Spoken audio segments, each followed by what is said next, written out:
Hi అండి, అందరికీ నమస్కారం. శ్రావణ మాసం శుభాకాంక్షలతో అమ్మవారికి ఎంతో ఇష్టమైన 2 రకాల నైవేద్యాలు అయితే ఈరోజు ప్రిపేర్ చేశానండి. ఒకటి చక్కెర పొంగలి, అలాగే ఇంకొకటి పులిహోర. ఈ 2 కూడా చాలా సింపుల్గా, చాలా టేస్టీగా ఏ విధంగా ప్రిపేర్ చేసుకోవాలనేది కంప్లీట్గా చూపించాను. ఫస్ట్ నుంచి లాస్ట్ వరకు కూడా ఎక్కడ స్కిప్ చేయకోకుండా చూడండి. చక్కెర పొంగలి అయితే మాత్రం తప్పకుండా ఎక్కడ మిస్ అవ్వకండి. ఎందుకంటే టెంపుల్లో ఏ విధంగా చేస్తారో సేమ్ అదే విధంగా ప్రిపేర్ చేశాను. అలాగే పులిహోర కూడా. మరి ఇంకెందుకు ఆలస్యం, వీడియోలోకి వెళ్ళిపోదాం పదండి.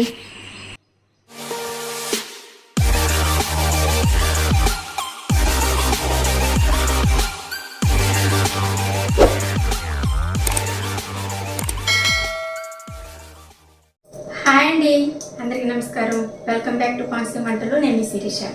ఈరోజు మన వీడియోలో శ్రావణ మాసం నడుస్తుంది కదండి. ఇప్పుడు శ్రావణ మాసంలో ప్రతి శుక్రవారం కూడా అమ్మవారికి ఇష్టమైన నైవేద్యాలు చేసి పెడుతూ ఉంటాం అన్నమాట.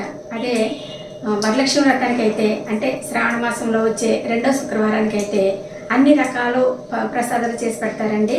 కానీ ప్రతి శుక్రవారం మాత్రం ఏదో ఒక ప్రసాదం చేసి పెడుతూ ఉంటాం అన్నమాట. అందుకని ఈరోజు నేను ఏం చేస్తున్నానంటే చక్కెర పొంగల్ చేస్తున్నాను. అమ్మవారికి ఎంతో ఇష్టమైన చక్కెర పొంగల్ అనమాట. చక్కెర పొంగల్ చాలా ఈజీగా సింపుల్గా చేసేసుకోవచ్చు. ఇప్పుడు కుక్కర్లో చేస్తానండి. చాలా అంటే చాలా రుచిగా ఉంటుంది. మనకి గుడి దగ్గర పెద్ద పెద్ద టెంపుల్స్ దగ్గర చక్కెర పొంగలి చక్కగా చిన్న చిన్న విస్తరాకుల్లో వేసి, అంటే కుట్టుటాకులు ఉంటాయి చూడండి, కుట్టుటాకులు పెట్టి ప్రసాదాలు పెడుతూ ఉంటారనమాట. ఏం టేస్ట్గా ఉంటుందండి. అసలు నిజంగా ఆ దేవుడు మహిమో లేకపోతే ఆ చేసేవాళ్ళ చెయ్యి మహిమో తెలియదు, కానీ నిజంగా చాలా అంటే చాలా రుచిగా ఉంటుంది. చక్కగా పచ్చకర్పూరం వేసి మంచిగా చేస్తారనమాట. సేమ్ అదే విధంగా నేను పచ్చకర్పూరం వేసి చేస్తున్నానండి ఈరోజు. అలాగే పులిహోర కూడానండి. పులిహోర చాలాసార్లు నేను వీడియో చేసి పెట్టాను. చక్కెర పొంగల్ అయితే మన ఛానల్లో వీడియో లేదు, ఇదే ఫస్ట్ సారి అనమాట చేయటం. ఓకేనండి, నేను ఏ విధంగా చేస్తాననేది చూపిస్తాను. అలాగే దీంతో పాటు కొంచెం పులిహోర కూడా కలుపుతాను అనమాట. ఈ 2 రెసిపీలు ఏ విధంగా చేస్తాననేది చూద్దరు కానీ. ఓకేనండి. ఇదిగోండి 3/4 గ్లాసు పెసరపప్పు తీసుకున్నానండి. ఈ పెసరపప్పు బాగా ఎర్రగా కలర్ వచ్చేంత వరకు చక్కగా వేగించాలి. అసలు ఏ విధంగా మాడిపోకూడదు, మాడిపోతే టేస్ట్ అనేది మారిపోతుంది అనమాట. ఇలాగ కలుపుతూ ఎర్రగా వేగించాలి.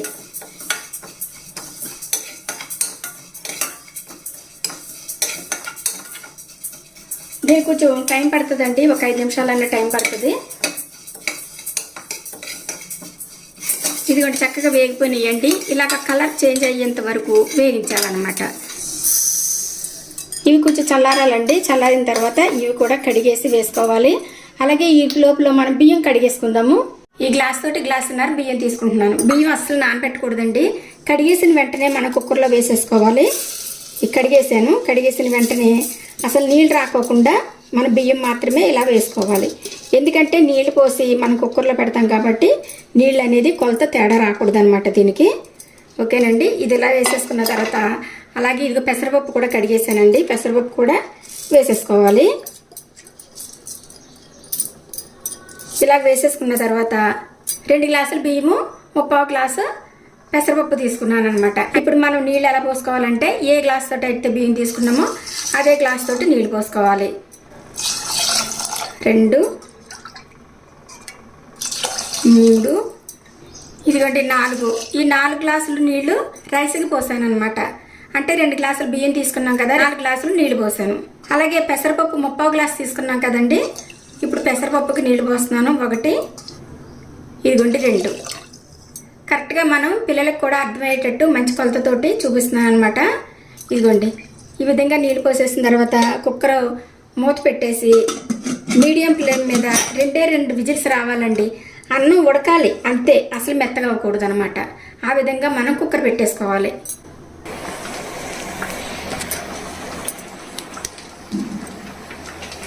ఇదిగోండి కుక్కర్ పొయ్యి మీద పెట్టేశాను.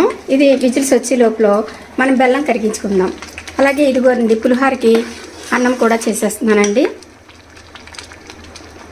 ఇది చక్కగా పొదిని మీద వార్చుకోవాలన్నమాట. గంజి అనేది మెత్తగా ఉడకకూడదు, కొంచెం పలుకుగా ఉండాలన్నమాట పులిహోరకి. ఇదిగోండి చక్కగా ఉడికిందనమాట. కరెక్ట్గా పొదిని మీద ఉన్నదండి. ఇంక గంజి వార్చేసి మళ్ళీ ఒకసారి దమ్ము వేయాలి. ఇదిగోండి 3 గ్లాసులు బెల్లం తీసుకున్నానండి.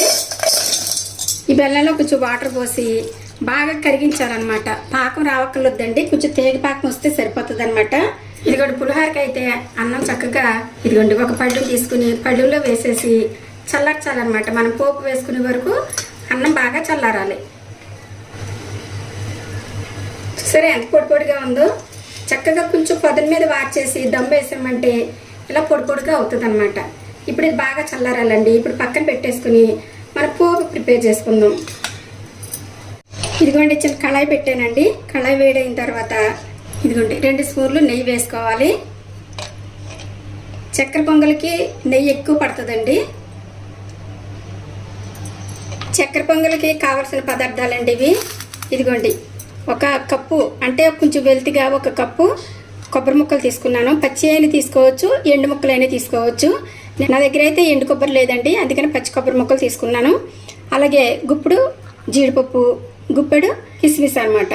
ఓకేనండి, ఇవన్నీ చక్కగా దోరగా వేగించుకుని పక్కన పెట్టుకుందాం. ఇదిగోండి నెయ్యి వేడైందండి. ఇప్పుడు జీడిపప్పు వేసుకుందాము.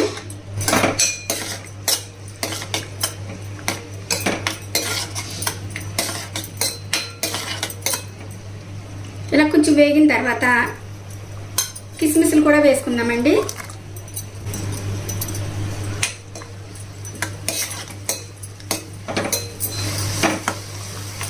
ఇది కూడా చక్కగా వేగిపోయినాయి. కిస్మిస్లు ఇలా చక్కగా వేగాలన్నమాట. ఇప్పుడు మనం ఇవి ప్లేట్లో తీసేసుకుందాము.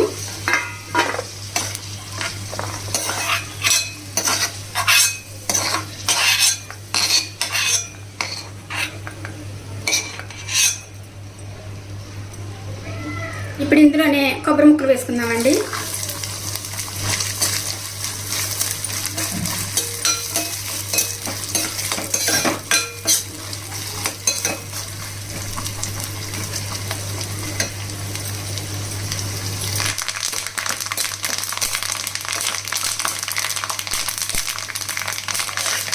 ఇవి చక్కగా వేసుకొనియండి. ఇప్పుడు స్టవ్ ఆఫ్ చేసుకుని చల్లారి పెట్టుకుందాము.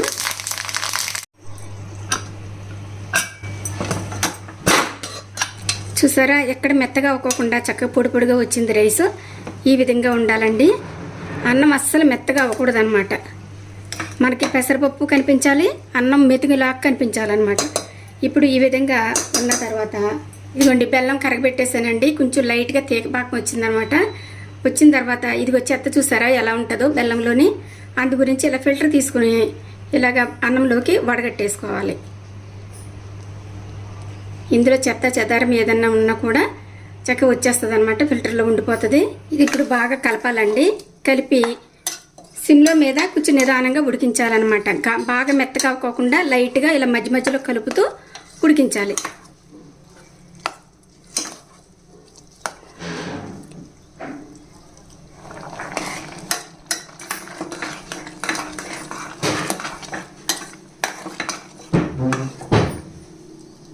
ఇదిగోండి పులిహోర చేసుకోవడం కోసం కొబ్బరి ముక్కలు వేగించాను కదండి, అదే కళాయిలో కొంచెం ఆయిల్ వేస్తున్నాను. అలాగే 1 స్పూన్ నెయ్యి కూడా వేసుకోవాలి. ఇదిగోండి ఆయిల్ వేడైన తర్వాత 1 కప్పు పల్లీలు వేస్తున్నానండి. చాలామంది ఫస్ట్ ఆవాలు వేసుకుంటారు. ఆవాలు వేస్తే మా అబ్బాయి తినడని ఆవాలు వేయట్లేదు.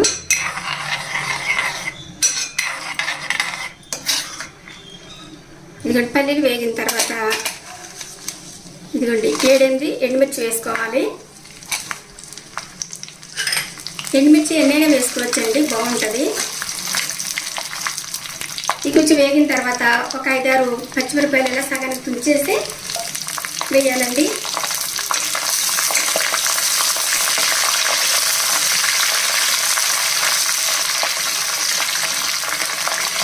ఇప్పుడు 2 స్పూన్లు పచ్చిశనగపప్పు, 1 స్పూన్ మినపప్పు అండి.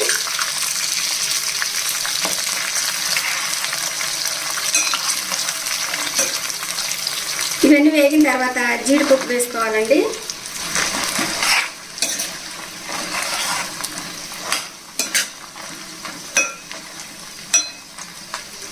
ఇదిగోండి ఇవన్నీ చక్కగా వేగిపోయిన తర్వాత కరివేపాకు కూడా వేసి వేగించాలి.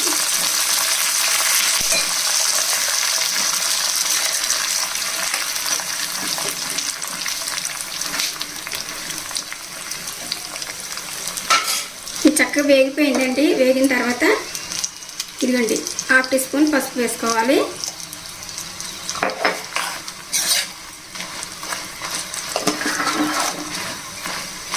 ఇవన్నీ చక్కగా వేగిపోయినాయండి. ఆయిల్ వేడైన తర్వాత ఈ చింతపండు పులుసు వేసుకోవాలండి.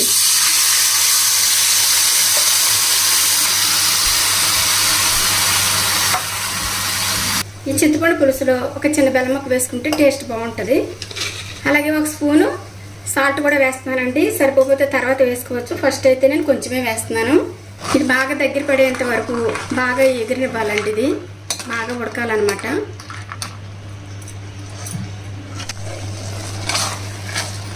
ఇదిగోండి బెల్లం వేసిన తర్వాత చక్కగా ఇలాగా ఉడకాలన్నమాట. ఈ అన్నం బెల్లంలో బాగా ఉడికితే టేస్ట్ అనేది బాగా వస్తుంది. ఇలా ఉడికిన తర్వాత ఇదిగోండి మనం వేగించుకున్న జీడిపప్పు, కిస్మిస్, ఎండు కొబ్బరి ఉన్నాయి కదా, ఇవి వేసేసుకోవాలి.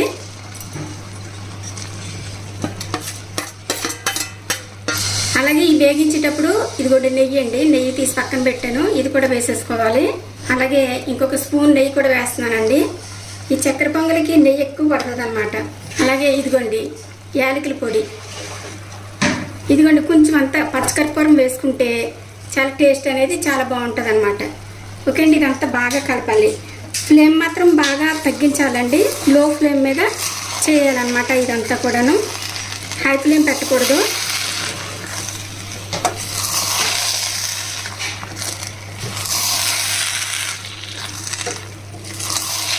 మంచి సువాసన వస్తుందండి. చాలా బాగా మంచి సువాసన వస్తుంది. మనకి దేవుడి దగ్గర పెద్ద పెద్ద టెంపుల్లో చక్కగా ఇలాంటి చక్కెర పొంగలి పచ్చకర్పూరం వేసి చేస్తారండి. అసలు ఆ వాసనకే కడుపు నిండిపోతుంది అనమాట. అంత మంచి సువాసన వస్తుందండి.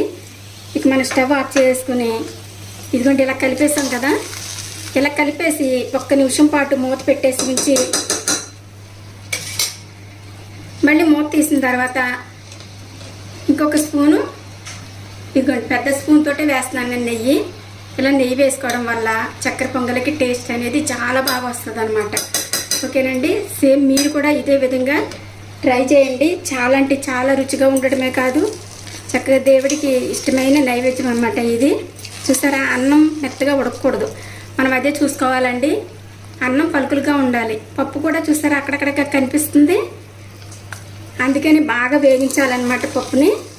ఇంతేనండి, చాలా సింపుల్గా చాలా రుచికరంగా చేసుకోవచ్చు అనమాట ఈ ప్రసాదాన్ని. మీరు తప్పకుండా ట్రై చేస్తారని అనుకుంటున్నాను. ఓకే అండి, ఇది పక్కన పెట్టేసి ఇప్పుడు పులిహోర ప్రిపేర్ చేసుకుందాం. ఇదిగోండి చక్కగా ఉడికిపోయిందండి. ఇప్పుడు మనం పులిహోరలో కలిపేసుకుందాము.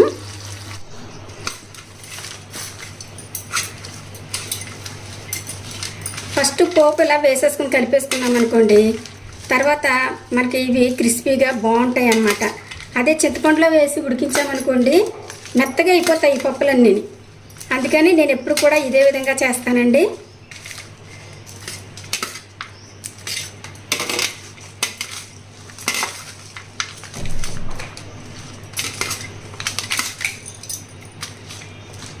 ఇదిగోండి ఈ విధంగా బాగా కలిపేసుకున్న తర్వాత ఇంగువ వేయటం స్కిప్ అయిందండి వీడియో.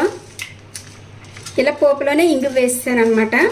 ఇప్పుడు ఇలా కలిపేసుకున్న తర్వాత ఇదిగోండి ఉడికించి పెట్టుకున్న చింతపండు వేసేసుకోవాలి. చింతపండు కొంచెం వేసుకొని కలిపి మనకి పులుపు సరిపోయింది లేనిది చూసి అప్పుడు మళ్ళీ తర్వాత కలుపుకోవచ్చు. ముందే ఎక్కువ వేసేయకూడదు. చింతపండు కొలత అనేది తెలియదండి మనకి.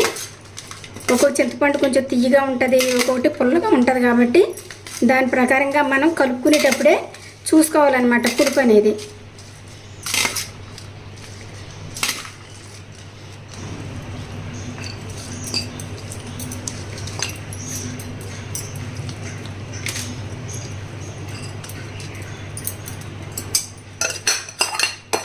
ఇప్పుడు చేత్తో కలిపేస్తానండి, చల్లగా అయిపోయింది. చేత్తో కలిపితేనే పులిహోర అనేది బాగా కలుస్తుంది అనమాట. కొన్ని గరిటెలతో అవ్వదండి, కొన్ని చేతితో చేస్తేనే బాగుంటుంది.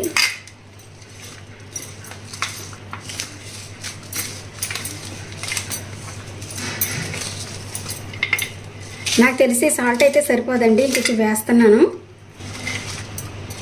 ఇదిగోండి నోరు ఊరించే పులిహోర మిక్స్ అయితే రెడీ అయిపోయిందండి. చూసారు ఎంత బాగుందో. ఇందులో ఆవాలు కూడా వేస్తే లుక్ అనేది చాలా బాగుండేది, కానీ ఆవాలు వేస్తే మా అబ్బాయి తినడని ఆవాలు వేయలేదు.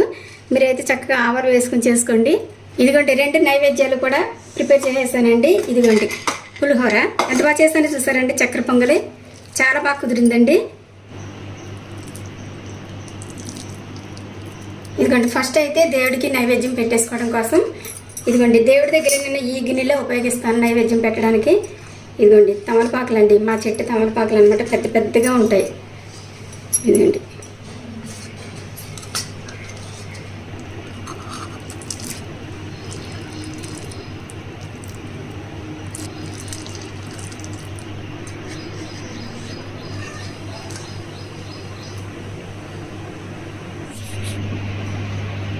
ఇదిగోండి చక్కెర పొంగలి అలాగే పులిహోర 2 ప్రసాదాలు మీకు ఉపయోగపడేటట్టు సింపుల్గా చేశాను అనమాట.